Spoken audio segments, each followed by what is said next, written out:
Hi, I'm James, and this is a video about the engineering behind Gitwit, an AI tool that generates front-end React JavaScript applications.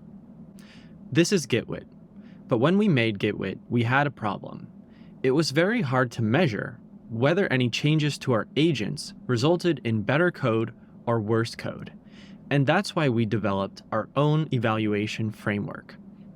This framework is called ReactEval, and it's open source for anyone to use. That means they can also use our framework to benchmark their own tools. It runs the agent in a testing environment and provides clear data for which tasks the agent is failing in and which tasks the agent is succeeding in. Now I'm going to walk through the process of setting up ReactEval from scratch. The first thing that I'm going to do is I'm going to clone this repo to my local machine.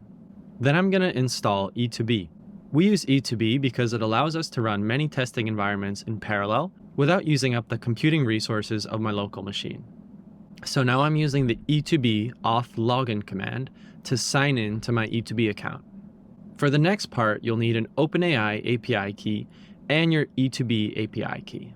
So once you have those keys, you just need to create a .env file, and you need to put both of those keys in this file in the given format. Let's say that's done and move on to the next step.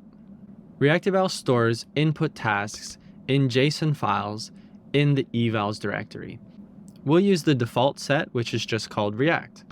You can create as many evaluation sets just like this one as you want. Now these are the three commands that you're going to use during an evaluation workflow, and I'll walk you through them one by one. The first command is yarn generate. Since we're using the React evaluation set, I'll run yarn generate react. This will make 24 code generations because there's 8 tasks in the evaluation set, and by default, ReactEval is configured to run each task 3 times. So now we're just running the generations, 10 generations at a time. When that's finished, you'll notice that inside the runs directory, there's a new directory containing all of the generated code. And that code is stored in a JSON file that looks just like this. For each generation, there's an ID, an app.js that was generated, and also a package.json that was generated. Those will be used in the next step for evaluation.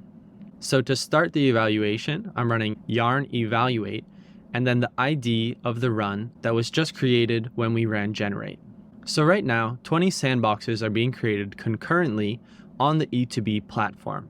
Within each sandbox, the code that we generated in the first step is being built into a React JavaScript application, which is then being run in a web browser where we test it for errors and take a screenshot using Puppeteer. While these sandboxes are running in the cloud, we're also live streaming the logs, which are being saved in a logs directory.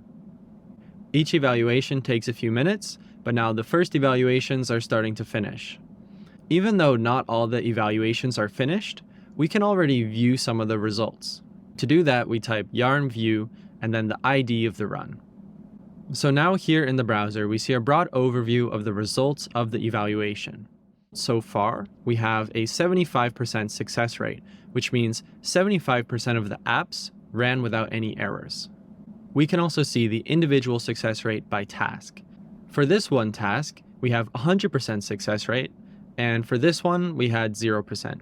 By clicking on a task, we can see in detail the results of the runs for that task. So here we see 3 different runs for the task create a login form that produced 3 different apps, and we see the 3 screenshots here. And by clicking on a row, I can see the full code that was generated, and I can also see the full logs of the evaluation process. Here's a task that didn't do so well. Let's see if we can figure out what happened. So far there are only 2 results, and one of them succeeded, but the other one had an error. It looks like it was missing a dependency, and I can also scroll to the logs where I can find out where that error occurred. Now, while we were browsing through the results, the rest of the evaluations finished. So in order to generate this page again, we need to run the yarn view command again.